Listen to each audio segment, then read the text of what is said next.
Pernahkah kamu bertanya-tanya, mengapa para arkeolog seringkali menemukan sesuatu yang mereka sebut sebagai out-of-place artifacts?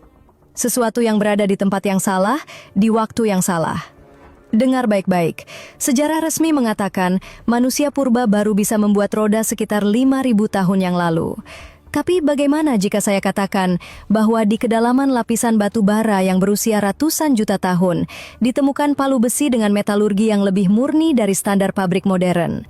Atau sirkuit mikroskopis yang menyatu dengan fosil makhluk purba? Ini bukan sekedar kesalahan geologi, ini adalah bukti adanya database yang dihapus secara paksa. Kita selalu diajarkan bahwa zaman Nuh adalah zaman yang primitif, bahwa mereka hanya berteriak-teriak di padang pasir dan memahat batu dengan tangan kosong. Tapi pikirkan ini, jika Allah memerintahkan seorang nabi untuk membangun bahtera raksasa yang mampu menampung seluruh spesies bumi, apakah logis jika itu dilakukan hanya dengan kapak kayu? Ataukah kita sedang membicarakan sebuah peradaban digital yang begitu sombong, hingga mereka merasa mampu meretas kode alam semesta? Apa yang sebenarnya kita temukan di dalam perut bumi sekarang bukan sekedar batu, kawan, melainkan sisa-sisa sirkuit dari sebuah dunia yang terlalu berbahaya untuk dibiarkan tetap ada. Mereka melampaui batas yang diizinkan, dan sistem memutuskan untuk menekan tombol delete. Tapi, teknologi apa sebenarnya yang mereka gunakan sampai-sampai Sang Pencipta harus mendatangkan banjir global untuk membersihkannya? Mengapa catatan tentang mereka hilang dari semua buku sejarah resmi, tapi tersirat jelas dalam manuskrip eskatologi yang paling rahasia? Perhatikan pola ini baik-baik, karena apa yang mereka lakukan dulu, sedang kita lakukan kembali hari ini. Ada sebuah teknologi yang tidak boleh diketahui oleh manusia modern, sampai sekarang. Dan jejaknya tertanam di dalam struktur gunung-gunung yang kita anggap alami. Apakah kamu siap melihat apa yang mereka sembunyikan di bagian selanjutnya?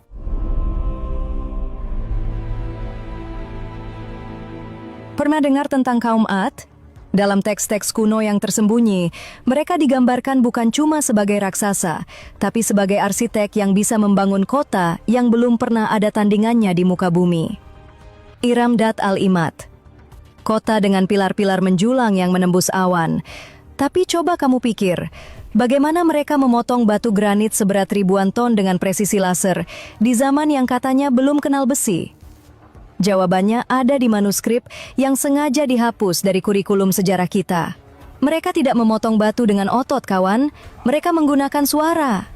Ada frekuensi tertentu yang kalau kamu tembakan ke benda padat, gravitasi benda itu akan menjadi nol.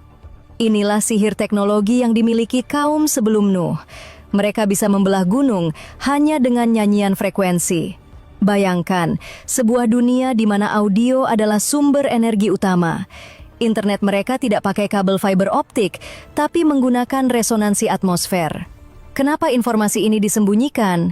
Karena jika kamu tahu bahwa manusia dulu bisa hidup mandiri dengan energi frekuensi gratis dari alam, maka sistem kontrol energi dunia hari ini akan runtuh. Para penjaga gerbang sejarah ingin kamu tetap percaya bahwa kita adalah puncak peradaban, padahal kita hanyalah sisa-sisa yang sedang berusaha merangkak kembali. Namun, ada harga yang harus dibayar saat kamu bermain-main dengan frekuensi alam semesta. Mereka mulai mencoba memanggil sesuatu dari dimensi lain. Mereka mulai menggunakan teknologi ini untuk mengubah kode genetik manusia. Apa yang mereka panggil, dan kenapa eksperimen mereka ini yang akhirnya memaksa sistem untuk mengirimkan peringatan terakhir sebelum semuanya dihancurkan. Jangan salah sangka, kemajuan mereka bukan tanpa cacat. Ada sebuah teknologi yang disebut sebagai pintu gerbang langit, yang mereka buka secara paksa, dan sesuatu yang keluar dari sana adalah alasan mengapa kamu sering merasa ada yang mengawasi kita dari balik layar teknologi hari ini. Siap masuk ke bagian selanjutnya? Kita akan bedah mengapa zaman batu adalah kebohongan terbesar yang pernah dijual kepada kita.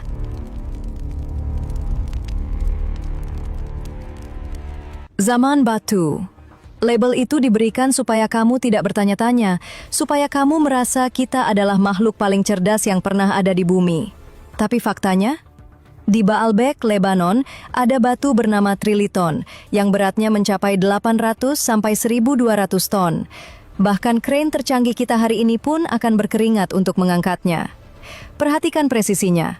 Mereka memotong granit, salah satu material terkeras di dunia, seperti memotong mentega. Tidak ada bekas pahatan kasar. Yang ada justru permukaan yang halus seperti kaca, seolah-olah batu itu pernah dicairkan atau dipotong dengan teknologi panas tinggi yang melampaui kemampuan laser industri kita saat ini. Rahasia besarnya adalah ini. Mereka tidak hidup di zaman batu, tapi di zaman materi terkendali. Mengapa disebut zaman batu?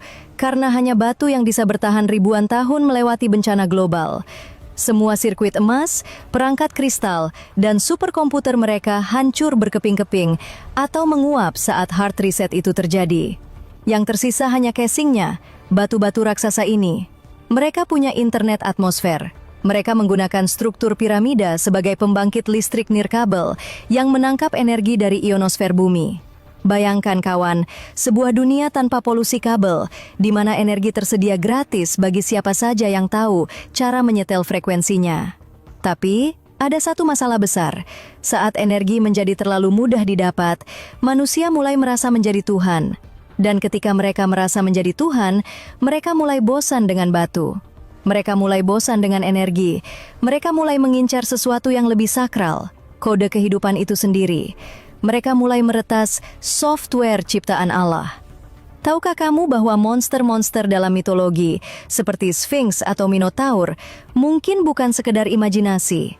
Bagaimana jika itu adalah hasil dari eksperimen biohacking yang sangat mengerikan?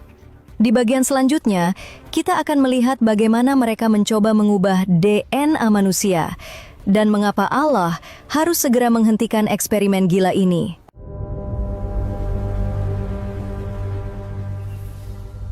Kamu mungkin menganggap cerita tentang Sphinx, Minotaur, atau makhluk-makhluk berkepala hewan itu hanyalah dongeng pengantar tidur. Tapi bagi para penjaga rahasia, itu adalah catatan laboratorium yang tersisa. Apa yang kita sebut mitologi sebenarnya adalah bioengineering yang lepas kendali. Mereka menganggap DNA adalah software, dan mereka merasa punya hak untuk menjadi programmernya. Mereka mulai mencampurkan benih manusia dengan hewan, menciptakan budak-budak raksasa yang kita kenal sebagai Nephilim. Mereka mencoba menciptakan keabadian biologis dengan memindahkan kesadaran ke dalam medium lain. Inilah dosa digital yang sesungguhnya. Dalam teks-teks kuno, disebutkan bahwa bumi mulai berteriak karena kerusakan yang mereka perbuat. Kenapa? Karena mereka tidak hanya merusak alam, mereka merusak fitrah. Mereka mengubah cetak biru yang sudah ditetapkan oleh Sang Pencipta.